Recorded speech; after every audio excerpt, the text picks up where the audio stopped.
வணக்கம். இன்னைக்கு நாம இந்தியாவோட முதல் பேரரசு எப்படி உருவாச்சுங்கிற ஒரு அட்டகாசமான கதையை தான் பார்க்க போறோம்.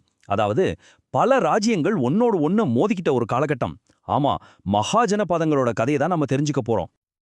நீங்க எப்பவாச்சும் யோசிச்சிருக்கீங்களா இந்த பெரிய பெரிய சாம்ராஜ்யங்கள்லாம் எப்படி உருவாகுதுன்னு? இந்த கேள்விக்கான பதில்ல தான் நம்மளோட இன்னைய பயணமே அடங்கியிருக்கு. ஆமாங்க, அதுக்கு பதில் இதுதான்.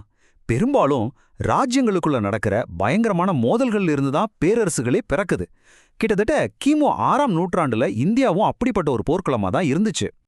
சரி, வாங்க கதைக்குள்ள போகலாம். நாம இப்ப பார்க்க போறது இந்திய வரலாற்றிலே ரொம்ப முக்கியமான ஒரு திருப்புமுனை காலகட்டத்தை பத்தி. இப்போ இந்த டைம்லைனை கொஞ்சம் பாருங்களேன். ஒரு பக்கம் வேத காலம், இன்னொரு பக்கம் நந்தா மௌரிய பேரரசுகள். இது ரெண்டுக்கும் நடுவுல ஒரு பாலமா அமையிறது தான் இந்த மகாஜனபதங்களோட காலம். சொல்லப்போனா இது ஒரு பெரிய மாற்றத்துக்கான காலம். இந்த சகாப்தத்தோட ஸ்பெஷாலிட்டி என்ன தெரியுமா?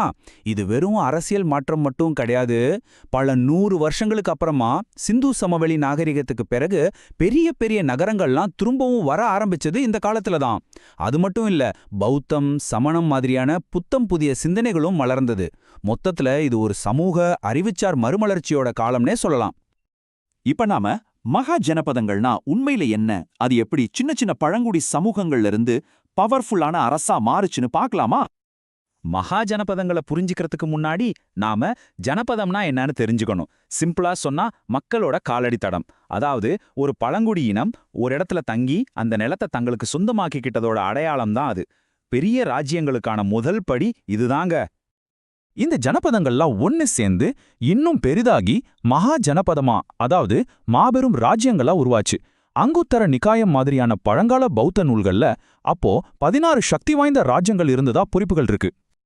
இந்த காலத்தோட ஒரு இன்ட்ரெஸ்டிங்கான விஷயம் என்னன்னா, எல்லா ராஜ்யத்திலையும் ஒரே மாதிரி ஆட்சி நடக்கல. 2 விதமான முற்றிலும் வேற வேற அரசாங்க அமைப்புகள் ஒரே நேரத்துல இருந்துச்சு. இது ஒரு பெரிய அரசியல் பரிசோதனை களம் மாதிரி இருந்திருக்கு. இங்க பாருங்க எவ்வளவு தெளிவா இருக்குன்னு. ஒரு பக்கம் மகதம், கோசலம் மாதிரியான முடியாட்சிகள். அங்க ராஜா என்ன சொல்றாரோ அதுதான் சட்டம். ஆனா இன்னொரு பக்கம் பாருங்க, வஜ்ஜி மாதிரியான கனசங்கங்கள். இங்க பரம்பரையா வர ராஜாக்கள் கிடையாது. அதுக்கு பதிலா பெரிய குலத்தலைவர்கள் எல்லாம் சேர்ந்து ஒரு சபை மாதிரி உருவாக்கி ஆட்சி செஞ்சாங்க. நினைச்சு பாருங்க, 2000 வருஷத்துக்கு முன்னாடியே ஒரு ரிப்பப்ளிக் மாதிரி ஒரு அமைப்பு. எவ்வளோ ஒரு ஆச்சரியமான விஷயம்.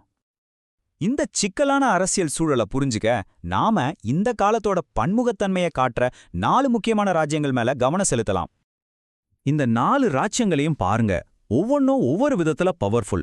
முதல்ல மகதம், அதோட ராணுவ பலத்தாலையும் அரசியல் தந்திரத்தாலையும் ஆதிக்கம் செலுத்த நினைச்சது. அடுத்து காசி, ரொம்ப செழிப்பாவும் கலாச்சாரத்துக்கும் பேர் போனது. வடமேற்குல இருந்த காந்தாரம், தக்ஷசீலம் மாதிரியான நகரங்களோட வர்த்தகத்துக்கும் கல்விக்கும் ஒரு ஹப்பா இருந்துச்சு. கடைசியா வஜ்ஜி, இது ஒரு ராஜாவால ஆளப்படல, பல குலங்கள் ஒன்னு சேர்ந்த ஒரு சக்தி வாய்ந்த குடியரசு கூட்டமைப்பு. இந்த பன்முகத்தன்மை தான் அந்த காலத்தோட சிறப்பே. இத்தனை ராஜ்யங்கள் இருக்கும்போது சுவாபாவிகமா என்ன நடக்கும்? ஆதிக்கத்துக்காக ஒரு பெரிய போராட்டம் வெடுக்கும். அந்த போராட்டத்திலிருந்து தான் ஒரு பேரரசே பிறக்கப் போகுது. இங்கதான் கதையோட முக்கியமான கட்டம் வருது. மகதம் எப்படி மத்தவங்கள ஜெயிச்சது? இது படிப்படியா நடந்த ஒரு விஷயம். முதல்ல பிம்பிசாரர் அங்கத்தை கைப்பற்றினார்.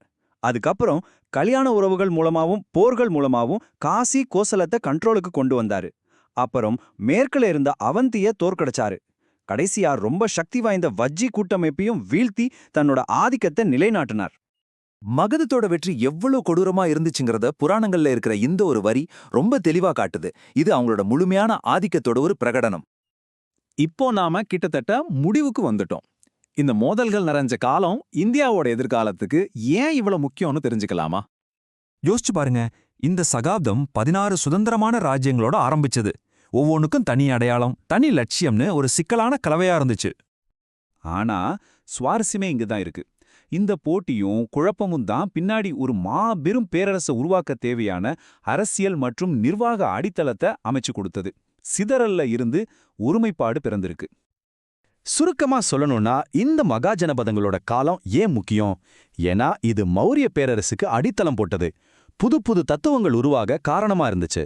பொருளாதார வளர்ச்சியை வேகப்படுத்தியது. அது மட்டும் இல்லாம முடியாட்சி, குடியரசுன்னு 2 ஆட்சி முறைகளையும் பரிசோதனை செஞ்சு பார்த்த ஒரு அரசியல் ஆய்வகம்னு இதை சொல்லலாம். கடைசியா இந்த ஒரு கேள்வியோட நான் முடிச்சுக்கிறேன்.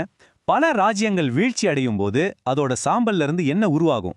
பேரரசுகளோட இயல்பை பத்தி யோசிக்க வைக்கிற ஒரு கேள்வி இது.